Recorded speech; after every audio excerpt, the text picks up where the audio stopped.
Hey guys, Skittlerampage here. Welcome back to a new video. I do hope you're enjoying your day today. So we're going to be reviewing the Chainsaw Man Reze arc movie, as well as talking about possible Funko Pops, because I did hear some murmurs and, rumors about possible Reze arc movie, Funko Pops, so we could get those in the future, and I think they do well if Funko gets them out really quickly, so, don't take that as confirmed, but maybe next year. Anyways, though, I'm going to do this review in two parts. I'm going to be talking non-spoilers in the first few minutes, and then we'll jump into spoilers, things I liked, and all that.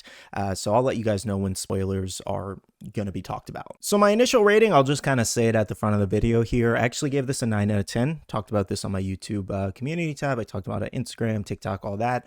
I gave it a 9 out of 10 and pretty close to a 10 out of 10, I will say. I think the only big issue I had with this was the animation looked a little weird sometimes, especially in like bigger fights later. But overall, other than that, it was just, I didn't like the mix of 2D, 3D, and different aspects. They did that a lot with Attack on Titan in the past too. I think that was like one of the first big animes to kind of do that, and I didn't really like the shift then, but I've grown used to it a little bit, but it still looked a little wonky at times, and I've seen a lot of the similar complaints about the animation. Other than that, other than people who just don't like Chainsaw Man, and there's a lot of weird things that happen in Chainsaw Man, are kind of hating on the movie, but other than that, funny enough, I actually enjoyed this more than the Demon Slayer movie, which I didn't think I was going to, because I'm not even the biggest Chainsaw Man fan. I watched the first season. I actually walked into this movie not remembering much about the first season. I really should have watched and refreshed myself. But my thought process around it is the first season's so short that, it's not a big shift. And once I got in the movie, I kind of just understood everything that was going on, and I remembered enough to, get me going with the movie and not be confused. Now, one unfortunate thing is I did miss the first like 5-6 minutes. I think just mostly the opening scene actually, and I think it's the one in the trailer where Denji, Aki, and Power and Meowie are like sleeping on the floor with a bunch of food all over the table. I think that's all I missed, so I don't really know what the context was for that. I think Denji like woke up from a dream or whatever, but that's about it. That was just due to AMC and taking so long with their concessions sometimes. Again, like I said, 9 out of 10 for the movie. I did enjoy it. I thought the pacing was really nice. I think the pacing was better than the Demon Slayer movie. Demon Slayer movie was also, I think, 45 minutes longer than this movie. Maybe some time could have been cut from that. I don't know. I think it's a really great transition on how they did it from the storytelling to action. Because it's basically, I don't think this part's spoiler, but it's basically a bunch of story. They show you how the characters connect. They show you how they get along. They give you a lot of things that you might, is it going to go this way? Is it going to go that way? And then it jumps straight into the action after that, with a little bit of action kind of sprinkled in here and there.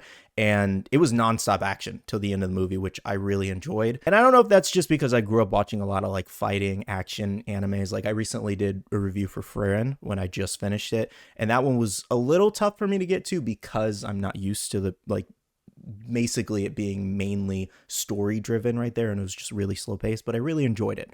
I still think it should have won over Solo Leveling too. But yeah, like this one, I really liked how they did it. There was a lot of story, and then it jumped into the action. I didn't feel like this movie was slow paced by any means. Like I think they paced it perfectly. Okay, let's not say perfect, because that's perfect, but I think they did a fantastic job of pacing the movie. Not perfect, but fantastic. So yeah, guys, non-spoiler thoughts. I really enjoyed the movie. 9 out of 10 is a pretty high score from me. Sometimes I'm a little critical on different things that I watch, but I liked it, and I laughed a lot in it too. It's a pretty funny movie, pretty cringy at times too. A lot of fan service. There's definitely a lot of fan service if you're into that kind of thing, which Chainsaw Man fan service, they go hand in hand. So yeah, I think even if you're not a Chainsaw Man fan, or you haven't watched the first season and you want to kind of jump into this movie, or you're hesitant about watching Chainsaw Man anything, I think you will enjoy this movie. I really don't think you'll have too much of a tough time if you watch this movie and didn't watch the first season, because they explain a little bit about Denji's backstory in this movie very lightly. Obviously watch the first season too if you want to understand the full context, but I just don't think you will go into this movie confused, if that makes sense. Okay, now as far as Funko Pops that I think Funko could make from this movie, very quickly before we jump into spoiler talk, I think Chainsaw Man riding the shark that we've seen in the trailer would be hilarious. I think that would be a fantastic pop ride if they made that. Another one would be Reze, with a transform chase. I think that would be really cool too. And then also the Angel Devil is in this movie too, which they could technically make that from the first season, but if they were doing something else, yeah, those are only a couple of pops that I think could be cool. I don't think there's really much else to make from this movie other than like 3 or 4 things. I will say it actually kind of made me want to grab a Chainsaw Man pop now. I don't own any currently. And here's actually every Chainsaw Man pop. I actually happen to put a little graphic here together. We have a ton of Power, a ton of Denji, obviously, a ton of Pochita. And then, only 2 Makimas, but I just don't think there's much else they can do with them. The Chainsaw Man set's looking pretty good. Just, a lot of the same characters, but at least some of them look different enough, I suppose. Pochita's just kind of rough. I think if I had to get any of them, maybe the deluxe Chainsaw Man looks really nice. I really do like the Power, but I also like the Operation Super Smart Power too. Denji with Pochita, it's kind of cool. But yeah, I think I would only get like 2 or 3. I don't care enough about Makima's character to grab it. But yeah, guys, if you see me get a Chainsaw Man pop in the future, don't be surprised. I think this movie like really got me hyped for Chainsaw Man again, which was pretty nice. Okay, so now I want to jump into some spoiler talk here. So if you haven't seen the movie, I recommend clicking off. So as I mentioned before, the movie has a bunch of storytelling in the front, and then it jumps straight into the action. Like, it is non-stop action until the end, which is just really good. Like I said, I think it's a healthy mix. I think they did a really great job. Bringing up Demon Slayer again, just because so many people are comparing them, since, they're both some of the biggest anime movies to release this year. I think it just paced better, because like this was like a bunch of story and then action, versus Demon Slayer was like, it was like action, then story, then action, then story. It felt a little all over the place, a lot of flashbacks. And I get it, the flashbacks weren't that bad. Like, it was a bunch of storytelling. I did rate it lower because of so many flashbacks, and that's not just because I love action all the time. I think it just interrupted a lot of the action. I think they could have done it a little better, paced it a little better. I know some people have different opinions on that, which is fine, but I did enjoy this Chainsaw Man movie, better than a Demon Slayer movie. So I figured that was worth noting.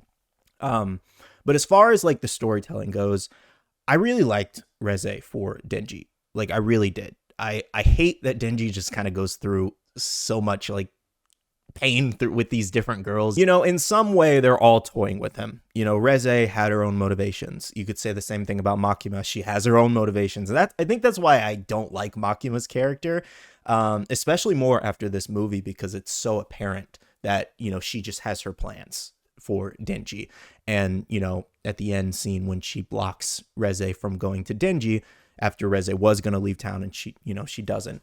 I really like their fight too in this movie. Like, her transforming and like transitioning scene was awesome. How she kind of like switched off when that guy was on the roof trying to get her. And that's definitely the big shift of the movie, where you're just like, oh, okay, so she has her own motives too.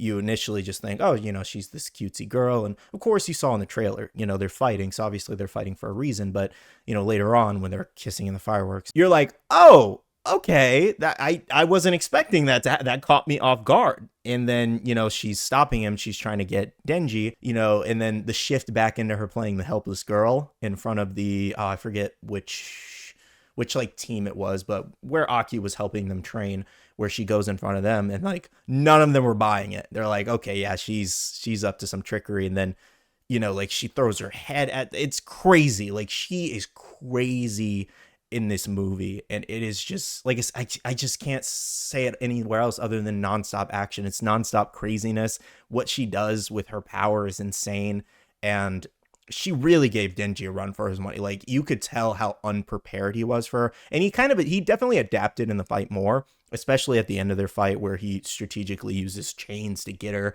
and then he revives her later. But it was pretty crazy how just outmatched Denji was in this fight. I think a lot of it obviously stemmed from that he's in love with this girl, so he was probably holding back in a sense. I like to think that he was holding back some, and he was distracted, and just very easily tricked. Like, he is very easily manipulated, and he's just gullible. Like, Aki even calls him gullible, and he's like, how gullible can you be to fall for that again?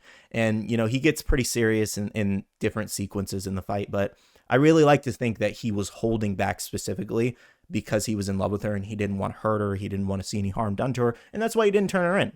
He let her go, but ultimately she got caught. But man, when I tell you, I just love her for Denji. I think they work so well together, and there's, obviously she was playing with his feelings, and, she had her own end goal, but you could tell that not all of it was fake, as they state in the movie, and that she does actually care for Denji, or part of her loves Denji in the short time they had kind of like interacted. I think my absolute favorite scene in the movie was probably Denji riding the shark. It was just so funny. Like they were just so crazy. It's kind of crazy. Denji's voice actor reminds me so much of Inosuke, especially that he was just insane, which I never looked up Denji's voice actor, but I think I might have an idea, like a visual in my head. Okay, so unfortunately, he doesn't really voice too many other people that I know, but he sounded so much like Bryce in this movie. I don't know if anybody heard that, like in Inosuke especially. But in those specific scenes, he was just so unhinged, and he really showed his like chainsaw devil side, which it was just funny at the same time. Like it was just a very humorous scene and very serious at the same time. One thing that I wanted to notate here was like Makima's strength is really shown in this, and just how powerful she actually is, because Reze couldn't do anything to her. She couldn't react fast enough, and even if she had transformed, it would not have mattered. It just wouldn't have mattered, and it shows.